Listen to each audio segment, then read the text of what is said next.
Bonjour Chloé, merci de ta disponibilité pour te présenter en quelques minutes et présenter la liste responsable et solidaire.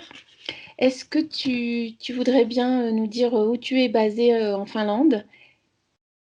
J'habite à Vantaa, qui est une petite ville, enfin une grande ville, à côté d'Helsinki.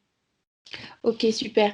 Et donc cette liste responsable et solitaire, est-ce que tu pourrais la présenter rapidement et nous dire ce que ça englobe pour toi, ces deux termes, responsable et solidaire? Moi, responsable, c'est tout ce côté écologique, en fait, mais qu'on n'aimerait pas revendiquer et mettre de prime abord, mais qu'on intègre, en fait, dans la durée.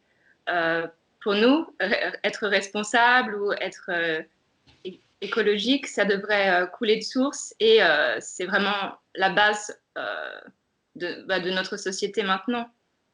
Ok, ok. Oui, en tant qu'entrepreneur, entrepreneuse de l'impact, je souscris complètement à cette vision. C'est la base, comme l'égalité des chances, comme le féminisme, tout ça devrait plus être des étiquettes, c'est sûr. Et alors, ça fait combien de temps que tu es en Finlande? Et est-ce que tu peux partager un petit peu ce qui t'a accroché dans ce pays? Alors, ça va faire 11 ans. En fait, je suis arrivée en août 2010. Ce qui m'a fait venir dans ce pays, c'est que en fait, je travaillais dans une société finlandaise en France, à Paris, et j'ai obtenu un poste au siège social à Helsinki. Voilà, donc je suis arrivée avec un poste, tout avait été préparé pour moi. Je suis restée à l'hôtel, ensuite on m'a trouvé un appartement, j'avais un bon salaire, j'avais des collègues géniaux. Donc je suis arrivée comme une fleur. C'était la lune de miel alors. Voilà, la lune de miel, Mhm. exactement. Avant de perdre mon travail, voilà, à peu près 10 mois après mon arrivée, on m'a annoncé qu'on devait se séparer de moi, et pas seulement de moi, mais d'autres collègues. Donc ça a été vraiment difficile parce que de cette lune de miel, en fait, où je pensais être complètement intégrée dans la société, mais je me suis rendu compte que c'était pas du tout le cas et j'allais devoir lutter pour mon intégration, en fait.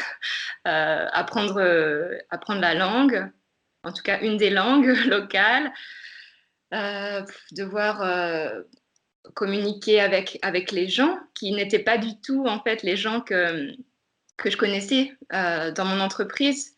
Dans mon entreprise, c'était des personnes internationales, très ouvertes, qui parlaient l'anglais. Bon, après, dans la rue, les gens sont pas forcément aussi accessibles. Donc, oui, il a fallu euh, gagner la confiance. C'est du travail, jour après jour, mois après mois. Bien sûr, bien sûr, bien sûr. Bien sûr, et puis après ça, tu as aussi connu d'autres expériences, notamment comme entrepreneuse et comme indépendante. Oui, donc en fait, ce qui est génial en Finlande, c'est que c'est très facile de créer son entreprise. Donc, j'ai contacté en fait une boîte qui s'occupe justement de lancer les entrepreneurs. Donc, on m'a donné tous les outils pour demander une bourse. C'est-à-dire que chaque mois, je recevais de l'argent pour me supporter. Juste le fait que je prenne le risque de créer ma propre entreprise. Donc, ça, c'est vraiment une chance dans ce pays. Et d'ailleurs, j'aimerais que tout le monde soit au courant des possibilités qu'il y a ici et que chacun puisse tenter sa chance parce que c'est vraiment un bon parachute. Il y a pas grand risque et ça vaut vraiment le coup. C'est vrai que c'est un pays aussi qui est très égalitaire et venant de France, c'est quand même quelque chose qu'on apprécie beaucoup.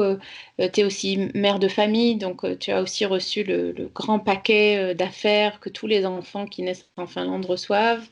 Et, mais c'est vrai que cette navigation, elle n'est pas forcément évidente. Et du coup, j'aimerais bien savoir qu'est-ce qui, toi, te motive pour t'être présenté dans cette liste et qu'est-ce que tu penses apporter aux gens qui voteraient pour cette liste.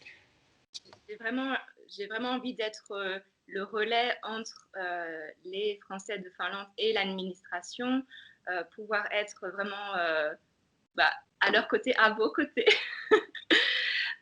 dans tous les moments, que ce soit les moments difficiles ou les moments où justement vous êtes en train de vous lancer dans quelque chose.